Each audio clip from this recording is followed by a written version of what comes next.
sahabatnya semua. Sehat semua Bu? Sehat. Sehat semua Bapak Ibu? Alhamdulillah. Alhamdulillah. Mudah-mudahan kita semua selalu diberikan kesehatan oleh Allah Subhanahu wa ta'ala. Amin. Allahumma amin. Baik Bapak dan Ibu, para tamu Allah dan tamu Rasulullah yang dirahmati oleh Allah Subhanahu wa ta'ala, sebelum perjalanan kita beranjak lebih jauh lagi, marilah kita bersama-sama mengawali perjalanan kita ini dengan pembacaan doa safar bersama, dengan harapan mudah-mudahan dengan kita membaca doa safar Allah Subhanahu wa ta'ala meridhai perjalanan kita sehingga diberikan kelancaran, sehingga diberikan keselamatan mulai dari awal acara sampai berakhirnya acara berjalan dengan lancar. Amin. Allah. Amin. Kita membaca doa safar bersama. Bismillahirrahmanirrahim. Bismillahirrahmanirrahim. Allahu Akbar. Allahu Akbar. Allahu Akbar. Allahu Akbar. Allahu Akbar. Allahu Akbar. Subhanalladzi sakhara lana hadha Sakarna al-haja wa ma kunna lahu muqrinin wa inna ila rabbina lamunqalibun. Allahumma inna nas'aluka fi safarina hadha albirra wat taqwa wa minal amali ma tarda. Allahumma hawwin alaina safarana hadha wa agni anna Allahumma antas sahibu bis safari wal khalifatu bil ahli. Allahumma inna na'udzu bika wa'tha'is safari wa ka'abatil mandari wa su'il munqalabi fil mali wal ahli wal waladi. Bismillah tawakkaltu 'ala Allah wala hawla wala quwwata illa billahi al-aliyyil azim. Al-Fatihah.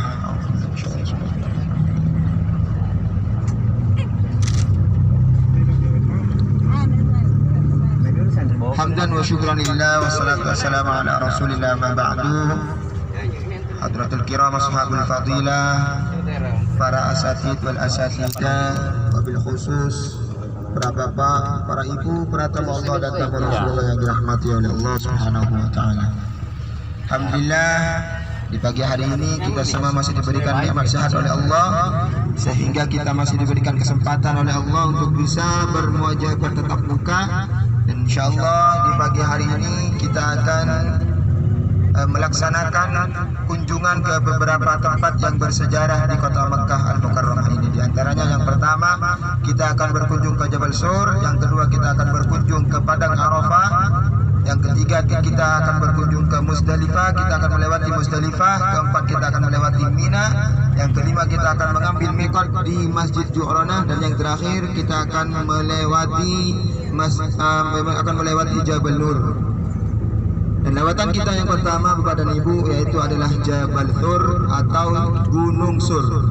Yang mana Gunung Sur ini Bapak dan Ibu adalah salah satu gunung yang bersejarah, bahkan menjadi saksi bisu tentang peristiwa hijrahnya Rasulullah sallallahu alaihi wasallam. Yang mana Jabal Sur ini Bapak dan Ibu adalah dijadikan tempat oleh Rasulullah untuk bersembunyi dari kejaran orang kafir Quraisy yang ingin membunuhnya. Singkat cerita Bapak dan Ibu, Rasulullah sallallahu alaihi wasallam berdakwah di kota Mekah selama 13 tahun. Akan tetapi apa yang didapat oleh Rasulullah? Yang didapat oleh Rasulullah hanyalah caci maki, hinaan, intimidasi, kriminalisasi. Semua siksaan-siksaan oleh orang kafir Quraisy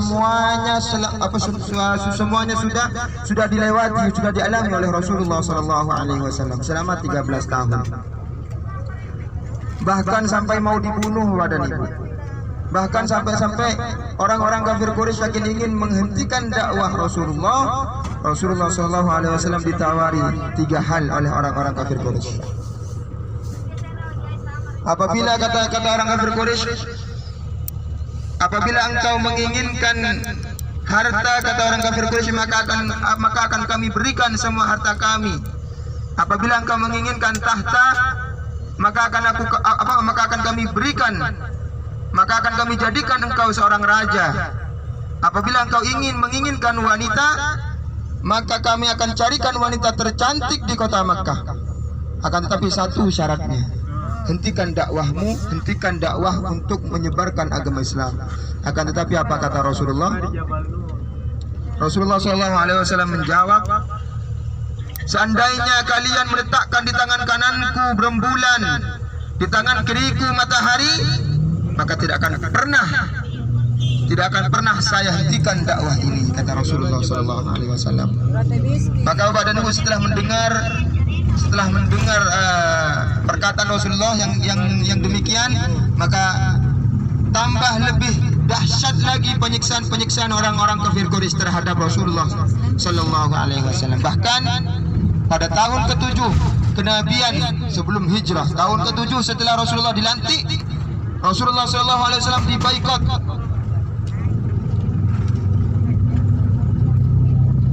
Bukan hanya itu saja, Rasulullah SAW diusir dari tempat tinggalnya dan harus tinggal di sebuah lembah yang ada di sekitaran Masjidil Haram kota Makkah. Bukan sampai di situ Bapak dan Ibu. Saking marahnya, dendamnya kepada Rasulullah SAW tidak diberikan akses untuk keluar. Akses keluar masuknya Rasulullah dibaikot. Bahkan ketika Rasulullah SAW ingin membeli dagangan dari luar, semua barang dagangan yang ada di luar semuanya dibeli habis oleh orang-orang kafir Quraisy. Dan ketika Rasulullah SAW ingin menjual barang dagangannya, maka orang-orang kafir Quraisy yang ada di luar melarang orang-orang untuk membeli barang dagangan Rasulullah SAW. Sehingga apa yang terjadi Bapak dan Ibu? Sehingga Rasulullah SAW merasa sangat kelaparan Bapak dan Ibu. 3 tahun Rasulullah dibaikot, 3 tahun Rasulullah ditutup semua aksesnya, sehingga 3 tahun Bapak dan Ibu Rasulullah menahan lapar. Sampai-sampai Bapak dan Ibu saking dahsyatnya lapar, Rasulullah SAW harus rela untuk memakan dedaunan Bapak dan Ibu. Bisa kita bayangkan, 3 tahun Bapak dan Ibu Rasulullah menahan lapar sampai memakan daunan. Bagaimana dengan kita? Apakah kita tidak malu? Hanya menahan lapar sebentar saja sudah merengek, sudah teriak-teriak lapar. Bayangkan Rasulullah 3 tahun Pak, sampai memakan dedaunan. Saking apa? Saking tidak adanya apa yang mau dimakan oleh Rasulullah SAW. Setelah 3 tahun Bapak dan Ibu, pada tahun ke-10 kenabian, Rasulullah SAW diberikan kembali, dan juga semua Bani Hashim dan juga para sahabat